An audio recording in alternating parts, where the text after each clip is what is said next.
ಹೇ guys, ನಮಸ್ತೆ, welcome back to my channel. This is Pragya Arya. And ಇವತ್ತಿನ ನಾವು ವ್ಲಾಗ್ ಬಂದು ನಾವು ಊರಿಗೆ ಹೋಗ್ತಾ ಇದ್ದೀವಿ. ಊರಿಗೆ ಹೋಗೋಷ್ಟಲ್ಲಿ ಕಬಾಬ್ ಆಗ್ಬಿಟ್ಟಿರ್ತೀವಿ.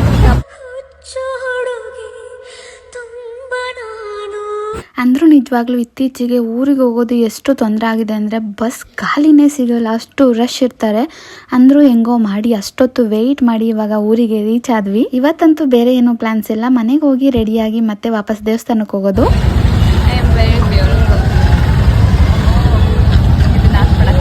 ಅದೇನು ಅಂತ ಗೊತ್ತಿಲ್ಲ, ನಾನು ಪ್ರತಿ ವರ್ಷ ಯಾವುದೇ ಮಿಸ್ ಮಾಡಿಕೊಂಡ್ರು ಎಲ್ಲಮ್ಮ ದೇವ್ರ ಹಬ್ಬ ಇರುತ್ತಲ್ಲ ಮಿಸ್ಸೇ ಮಾಡ್ಕೊಂಡಿಲ್ಲ. ಅಟ್ಲೀಸ್ಟ್ ಒಂದು 2 to 3 ಇಯರ್ಸಿಂದ ಅಂತೂ ಕಂಟಿನ್ಯೂಸ್ ಆಗಿ ಹೋಗ್ತಾ ಇದ್ದೀನಿ.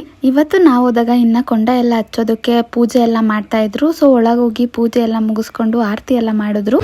ಅಲ್ಲ, ಅದು ಹಚ್ಚಿದ ತಕ್ಷಣ ಮಳೆ ಬರ್ತಾ ಇದೆ. ನಿಜವಾಗ್ಲೂ ನಾನಂತೂ ಈ ಥರ ಎಲ್ಲ ಎಕ್ಸ್ಪೀರಿಯೆನ್ಸ್ ಮಾಡಿದ್ದು ಫಸ್ಟ್ ಟೈಮ್ ಅಂತಲೇ ಹೇಳ್ಬೋದು. ಒಂದು ಸ್ವಲ್ಪ ಶಾಕಿಂಗ್ ಆಗಿತ್ತು, ಬಟ್ ಅಂದರೂ ಇದೆಲ್ಲ ಕಣ್ಣಲ್ಲೇ ಡೈರೆಕ್ಟಾಗಿ ನೋಡೋದು ತುಂಬ ಚೆನ್ನಾಗಿರುತ್ತೆ ಅಲ್ವಾ. ಇನ್ನೂ ಒಂದೇನಂದರೆ ನನಗೆ ಅಷ್ಟೊಂದು ದೇವ್ರ ಹತ್ರ ಎಲ್ಲ ಬೇಡ್ಕೊಳ್ಳೋಕ್ಕೆ ಇಲ್ಲ ಏನು ಕೇಳ್ಕೊಬೇಕು ಅಂತ ಎಲ್ಲ ಗೊತ್ತಾಗಲ್ಲ. ನಾರ್ಮಲಾಗಿ ಸಿಂಪಲ್ಲಾಗಿ ವಿಶ್ ಮಾಡಿಕೊಂಡು ನಾನು ಈಚೆ ಬಂದುಬಿಡ್ತೀನಿ. ಯಾಕಂದರೆ ಒಳಗಡೆ ನಾನು ಏನು ಕೇಳ್ಕೊಬೇಕು ಅಂತ ಗೊತ್ತಾಗಲ್ಲ. ಇವತ್ತು ಅಷ್ಟೇ ನಾನು ನನ್ನ ತಂಗಿ ಈಚೆ ಬಂದ್ವಿ, ಪ್ರಸಾದ ಕೊಡ್ತಾಯಿದ್ರು, ಈಸ್ಕೊಂಡು ತಿನ್ಕೊಂಡು ಹಾಗೆ ಸುತ್ತಮುತ್ತ ಎಲ್ಲ ನೋಡ್ಕೊಂಡಿದ್ವಿ. ಅದು ಫುಲ್ಲು ಎಲ್ಲ ಹತ್ಕೊಂಡು ಕೊಂಡಾಗಕ್ಕೆ ಸ್ಟಾರ್ಟ್ ಆಗಿತ್ತಲ್ವಾ. ಇವಾಗ ಎಲ್ಲ ನೋಡಿ ಆಯಿತು, ವಾಪಸ್ ಮನೆಗೆ ಹೋಗ್ತಾ ಇದ್ದೀವಿ. ಮಳೆ ಬರ್ತಾ ಬರ್ತಾ ತುಂಬಾ ಜಾಸ್ತಿ ಆಗ್ತಿತ್ತು. ಬಾರೆ ಬಾರೆ ಬಾರೆಮ್ಮ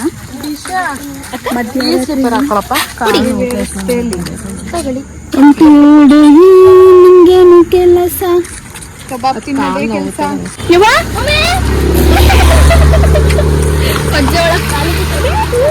ನಾವು ಕಬಾಬ್ ತಿನ್ನಬೇಕು ಅಂತ ಈಚೆ ಬಂದ್ವಿ. ಅದಕ್ಕೂ ಮುಂಚೆ ಒಂದ್ಸಲ ದೇವಸ್ಥಾನದ ಹತ್ರ ಹೋಗ್ಬಿಟ್ಟು ಬಂದ್ಬಿಡೋಣ ಅಂತ ಅಂದ್ಕೊಂಡು ಬಂದ್ವಿ. ಯಾಕಂದರೆ ಇನ್ನು ಕೊಂಡ ಎಲ್ಲ ಉರಿತಾ ಇರುತ್ತಲ್ಲ, ಅದೆಲ್ಲ ನಾವು ಯಾವತ್ತೂ ನೋಡಿಲ್ಲ. ಅದಕ್ಕೇ ಅದನ್ನು ಕೂಡ ಒಂದ್ಸಲ ನೋಡ್ಕೊಂಡು ಹೋಗೋಣ ಅಂತ ಬಂದ್ವಿ. ಇಲ್ಲಿಂದ ನಾವು ಹೋಗ್ತಾ ಇರೋದು ಕಬಾಬ್ ತಿನ್ನೋದಕ್ಕೆ. ನಮ್ಮ ಮಾಮನೇ ಮಾಡೋದು, ಎಷ್ಟು ಚೆನ್ನಾಗಿ ಮಾಡ್ತಾರೆ ಗೊತ್ತಾ, ಅಷ್ಟು ಚೆನ್ನಾಗಿರುತ್ತೆ. ಬಂದಾಗೆಲ್ಲ ಮಿಸ್ ಇಲ್ದಂಗೆ ಕಬಾಬು ಬಿರಿಯಾನಿ ಎಲ್ಲ ತಿನ್ಕೊಂಡು ಹೋಗ್ತೀವಿ. ಆಗಲೇ ಊಟ ಮಾಡಿದ್ರಿಂದ ಇವಾಗ ಬರೀ ಕಬಾಬ್ ತಿಂತಾಯಿದ್ವಿ. ಟೇಸ್ಟ್ ಮಾತ್ರ ಎಷ್ಟು ಚೆನ್ನಾಗಿರುತ್ತೆ ಗೊತ್ತಾ. ವಾವ್. ಬೇಜಾರೇನಂದ್ರೆ ಕೋಕ್ ತಗೊಬಂದ್ವಿ. ಇದ್ಯಾಕೋ ಒರಿಜಿನಲ್ ಅಲ್ಲ ಅನ್ಸುತ್ತೆ, ತುಂಬಾ ಫೇಕ್ ಅನಿಸ್ತಾ ಇದೆ. ಅದೊಂದು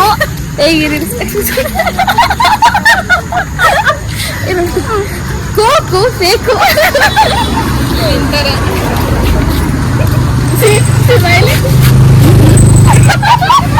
ನಾವು ಬೆಳಗ್ಗೆನೇ ಎದ್ದು ಕೊಂಡ ನೋಡೋಕೆ ಹೋಗ್ಬೇಕು ಅಂತ ಅಂದ್ಕೊಂಡಿದ್ವಿ, ಬಟ್ ಅಷ್ಟು ಬೇಗ ನಮಗೆ ಎದ್ದೇಳೋದಕ್ಕೆ ಆಗಲಿಲ್ಲ. ಆದರೆ ಮನೆ ಮುಂದೆನೇ ದೇವ್ರು ಹೋಗ್ತಾ ಇತ್ತು. ಅಂದರೆ ಇಲ್ಲಿ ಆಂಜನೇಯ ದೇವಸ್ಥಾನ ಇದೆ, ಇಲ್ಲಿಂದ ಅಲ್ಲಿ ದೇವರಿಗೆ ಕರ್ಕೊಂಡು ಹೋಗ್ತಾರೆ. ಇವಾಗ ನಾವು ನಮ್ಮ ಚಿನ್ನಿ ನೋಡೋದಕ್ಕೆ ಹೋಗ್ತೀವಿ. ಓ ಯಾಗೋಯ್ ಚಿನ್ನಿ ಮನಿ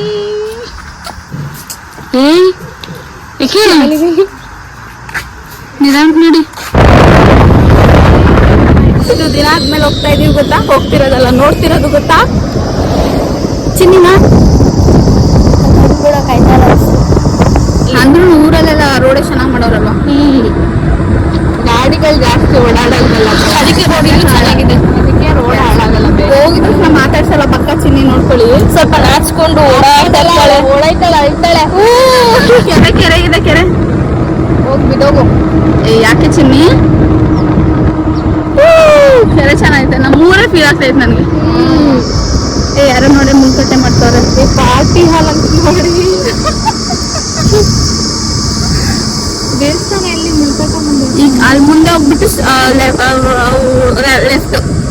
ಹೇಳ್ದಂಗೆ ನಮ್ಮನ್ನು ನೋಡಿದ ತಕ್ಷಣ ಮಾತಾಡಿಸ್ಲಿಲ್ಲ ಅವಳು. ನಮ್ಮ ಮನೆಯಲ್ಲಿ ಬೆಂಗಳೂರಲ್ಲಿದ್ದಲ್ಲ, ಅವಾಗೂ ಅಷ್ಟೇ ನಮ್ಮ ಪಕ್ಕದ ಮನೆಯಲ್ಲೇ ಇದ್ದಿದ್ದು. ಹಾಗಾಗಿ ನಾನು ಇಷ್ಟೊಂದು ಕ್ಲೋಸ್ ಆಗಿರೋದು. ಅಲ್ಲೂ ಅಷ್ಟೇ, ಊರಿಗೆ ಹೋಗಿ ಒಂದಿನ ಏನಾದ್ರು ಬಿಟ್ಕೊಂಡು ಬಂದ್ಲು ಅಂದರೆ ಫುಲ್ 1 day ತೊಗೊತಾ ಇದ್ಲು ಮಾತಾಡ್ಸೋದಕ್ಕೆ.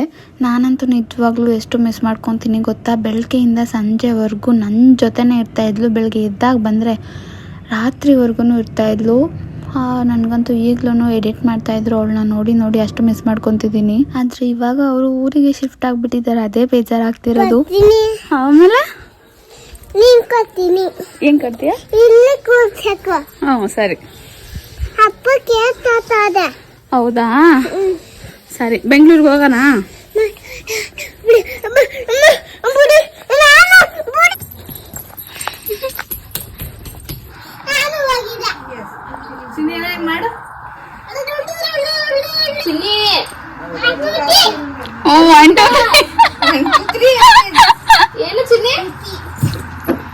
ಶಿಶ್ವಾರಕ್ಕೆ ಹೋಗ್ತಿದ್ಯಾ? ಶಿಶ್ವಾರಕ್ಕೆ ಹೋಗ್ತಿದ್ಯಾ? ಅತ್ತೆ ನೋಡತ್ತೆ ಅವಳೆ ಹೆಂಗ್ ಹೇಳ್ತಾವಳೆ. 1 2 3 ನೋಡತ್ತೆ ಇಲ್ಲಿ ಹೆಂಗ್ ಹೇಳ್ತಾವಳೆ. ಚಿನ್ನಿ ಇಲ್ಲಿ ಆಂಟಿ. ಒಡ್ಡಿ ಒಡ್ಡಿ ಆಗೋಳೆ ಆಂಟಿ. ನೋಡ ಆಂಟಿ ಯಾವತ್ತು ಇವತ್ತು ನಾಳೆ ನಾಳೆ ಅಂತಿರ್ಲಿ ಗೊತ್ತು ಇವತ್ತಂತೆ. ದೇವ್ರು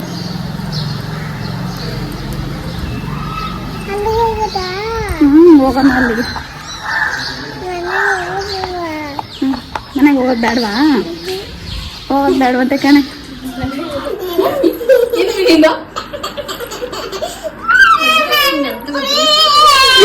ಮುಡಿ ಅಂತ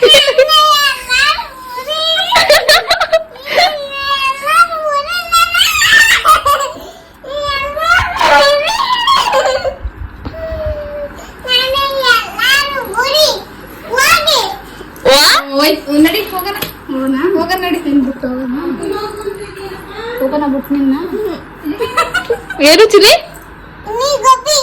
ನೀ ಗಬ್ಬಿ ಕೊಳಕಿ ನೀನು ಗಬ್ಬೆ ನೀನು ಕುಳ್ಳು ನೀನು ಚಿನ್ನ ನೀನ್ ಮುದ್ದು ಬಂಗಾರ ಕಳ್ಳ ಮನೆಕಿ ಕಳ್ಳ ಮನೆ ಕಳ್ಳ ಮನೆ ಕಳ್ಳ ಮನೆ ಅಲ್ಲವ ಹೆಂಗಿರೋದು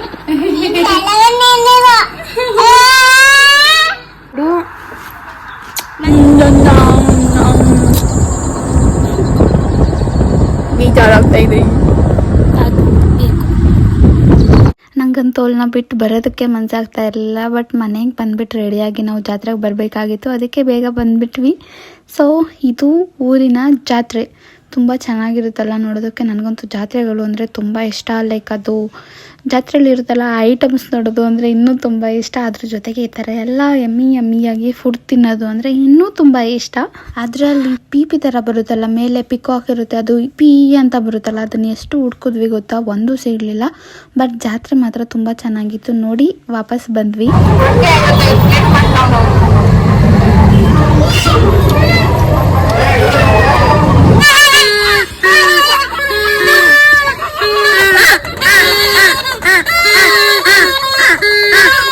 ಜಾತ್ರೆಯಿಂದ ಬಂದಿದ ತಕ್ಷಣ ಗೊತ್ತಾಯಿತು ನಾವಿವತ್ತು ಮದುವೆಗೆ ಹೋಗ್ತಾ ಇದ್ದೀವಿ ಅಂತ. ಬಟ್ ನಾವು ಯಾರು ಕೂಡ ಮದುವೆಗೆ ಸೆಟ್ ಆಗೋ ಬಟ್ಟೆನೇ ತಂದಿಲ್ಲ.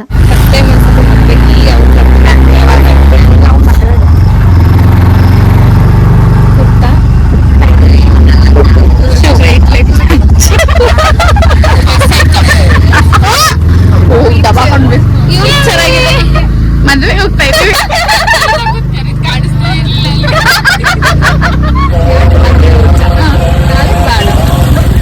ನಾವು ಯಾರು ಕೂಡ ನಾಳೆ ಮಟನ್ ಬಿರಿಯಾನಿ ತಿಂತೀವಿ ಅನ್ನೋದನ್ನ ಮರಿತಾನೆ ಇಲ್ಲ. ಪ್ರತಿ ಒಂದು ಸೆಕೆಂಡು ಯೋಚನೆ ಮಾಡ್ತಾ ಇದ್ದೀವಿ, ಅದು ಮದುವೆಲಿ ಬಂದಾಗಲೂ ಕೂಡ. ಬಟ್ ಇವಾಗ ನಾವು ವೆಯ್ಟ್ ಮಾಡ್ತಾ ಇದ್ದಿದ್ದು ಮದುವೆ ಊಟ, ಅದನ್ನು ತಿನ್ಕೊಂಡು ಹೊರಟ್ವಿ.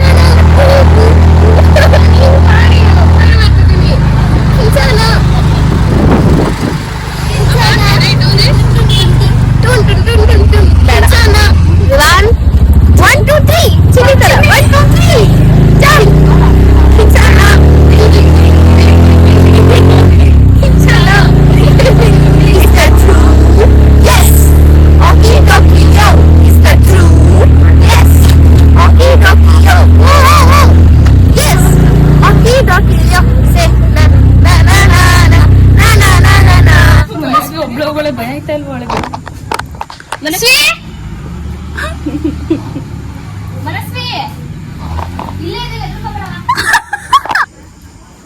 Good night. ನಾಳೆ ನಾವು ಹೋಗ್ಬಿಟ್ಟು ಮಟನ್ ಬಿರಿಯಾನಿ ತಿಂತಾ ಇದೀವಿ. ಚಿಕನ್, ಮಟನ್, ಮಾಂಸ. ನಾಳೆ ಮಾರ್ನಿಂಗ್ ಸ್ವಲ್ಪ ಬೇಗ ಮುಂದೆ ಎಷ್ಟಿದೆ ಅಷ್ಟು ನೋಡಿ. ಮಾಂಸ ಅಂದ್ರೆ ಮೀಟ್, ಮಟನ್ ಎರಡು ಬೇರೆ ಕಡೆ ಬಿರಿಯಾನಿ ತಾಳ್ಮೆ ತಗೋ. ಎಲ್ಲ ತುಂಬಾ ಚೆನ್ನಾಗಿರುತ್ತೆ.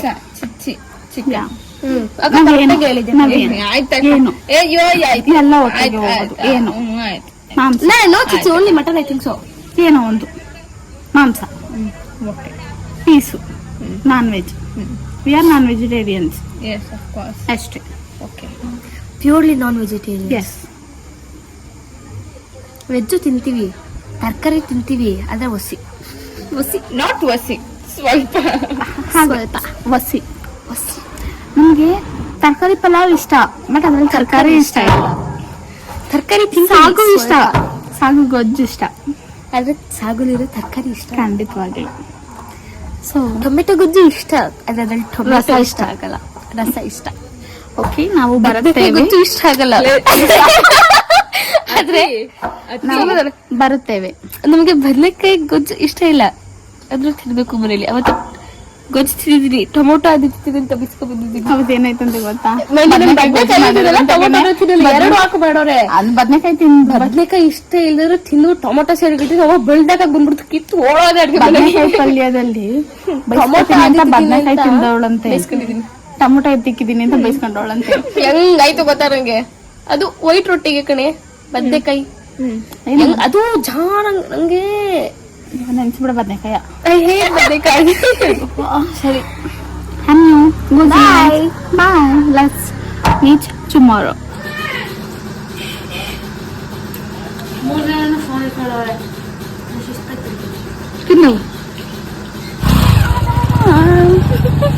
ನಾವು ನಾಗಮಂಗ್ಲಕ್ಕೆ ಬಂದು ಚಿತ್ರ ಇಟ್ಕೊಂಡು ಓಡಾಡ್ತೀವಿ ಅಂತ ಅನ್ಕೊಂಡೇ ಇರಲಿಲ್ಲ ಜೀವನದಲ್ಲಿ. ಸೊ ಬೆಳಗ್ಗೆ ಎದ್ದು ಚೆನ್ನಾಗಿ ಇಡ್ಲಿ, ಚಿಕನ್ ಗೊಜ್ಜು ಎಲ್ಲ ತಿಂದ್ಬಿಟ್ಟು ನಾವಿವಾಗ ಹೋಗ್ತಾ ಇದ್ದೀವಿ ಮಟನ್ ಬಿರಿಯಾನಿ ತಿನ್ನೋದಕ್ಕೆ.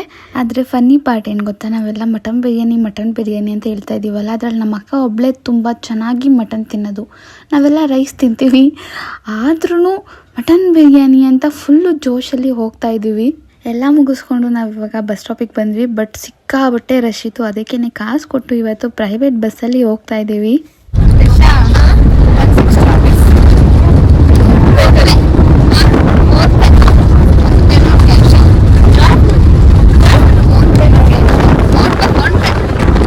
ಮಟನ್ ತಿನ್ಕೊಂಡು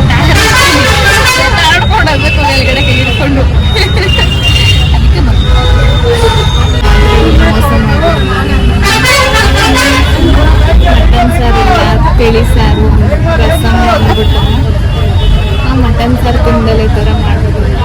ನಮ್ಮನ್ನ ನಂಬ್ಕೊಂಡು ಮಟನ್ ಸಾರು ಇದೆ ಅಂತ ಕೇಳಿದ್ರೆ ಯಾರೋ ಇಬ್ರು ರಸಮ್ ಹಾಸ್ಕೊಂಡ್ರು. ಸೊ ನಾವು ಮಟನ್ ಸಾರೆಲ್ಲ ಬರೀ ರಸಮ್ ಮಾಡ್ಕೊಂಡ್ರು. ಇನ್ನೂ ಮನಸ್ಸಿಗೆ ನೋವು ಆಗ್ತಿದೆ ನನಗೆ, ಹಾಕ್ಸ್ಕೊಂಡು ತಿನ್ಬೇಕಿತ್ತು. ಹೊಟ್ಟೆ ತುಂಬೋಗಿತ್ತು, ಅವ್ರ ಬಿರಿಯಾನಿ ಇಷ್ಟ ಆಗ್ತಿರಲ್ಲ. ನಿಜವಾಗ್ಲೂ ಯಾಕಾದರೂ ಕೂಡ ಈ ಬಸ್ ಹತ್ಬಿಟ್ವು ಅಂತ ಅನ್ನಿಸ್ತು. ಯಾಕಂದರೆ ಒಂದು ಸ್ವಲ್ಪ ದೂರ ಹೋಗ್ತಾ ಇದ್ದಂಗೆ ಅಲ್ಲೇನೋ ಗ್ಯಾಸ್ ಹಾಕ್ಸಿದ್ರು, ಡೀಸೆಲ್ ಹಾಕ್ಸಿದ್ರು, ನನಗೆ ಗೊತ್ತಿಲ್ಲ. ಬಟ್ ಅದರಿಂದ ಬಸ್ಸೇ ಸ್ಟಾಪ್ ಆಗೋಯ್ತು. ನಾವು ಅಲ್ಲೇ ಇಳ್ಕೊಂಡು ಬಸ್ಸು ಸಿಗದೆ, ಆಟೋನೂ ಸಿಗದೆ, ಏನೂ ಸಿಗದೆ ಮಧ್ಯದಲ್ಲಿ ಎಷ್ಟು ಕಷ್ಟಪಡ್ತಿದ್ವಿ ಗೊತ್ತಾ. ಬಟ್ ಯಾವುದೋ ಒಂದು ಅಣ್ಣ ಆಟೋದಲ್ಲಿ ಹೋಗ್ತಾ ಇದ್ದವರು ಸ್ಟಾಪ್ ಮಾಡಿದ್ರು. ಸೊ ನಾವು ನಮ್ಮ ಏರಿಯಾ ರೀಚ್ ಆಗೋವರೆಗೂ ಅದೇ ಆಟೋದಲ್ಲಿ ಬಂದು ಹೆಂಗೋ ಇವತ್ತು ಮುಗೀತು. ಸೀರಿಯಸ್ಲಿ ಇಷ್ಟು ವರ್ಸ್ಟ್ ಎಕ್ಸ್ಪೀರಿಯನ್ಸ್ ನಂಗೆ ಯಾವತ್ತೂ ಆಗಿರಲಿಲ್ಲ. ಅಲ್ಲಿ ಮಧ್ಯದ ರೋಡಲ್ಲಿ ನಿಂತಿದ್ದೀವಿ, ಹೆಂಗಾಗ್ತಿದ್ದು ಗೊತ್ತಾ, ಎಲ್ಲೆಲ್ಲ ಹೋಗ್ಬಿಟ್ರು. ನೆಕ್ಸ್ಟ್ ಟೈಮ್ ನನ್ನ ಲೈಫಲ್ಲೂ ಕೂಡ ಫ್ರೀ ಇಲ್ಲ ಅಂದ್ರೂ ನಾನು ಪ್ರೈವೇಟ್ ಬಸ್ಸಲ್ಲಿ ಹೋಗಲ್ಲ, ಅದಂತೂ ಕ್ಲಿಯರ್ ಆಗಿಬಿಟ್ಟಿದೆ. ಸೊ ಇವತ್ತಿನ ವ್ಲಾಗ್ ಮುಗೀತು. ನಿಮಗೆ ಈ ವ್ಲಾಗ್ ಇಷ್ಟ ಆಗಿದ್ದರೆ ಲೈಕ್ ಮಾಡಿ, ಶೇರ್ ಮಾಡಿ, ಹಾಗೆ ಕಮೆಂಟ್ ಮಾಡಿ. And thank you so much for watching.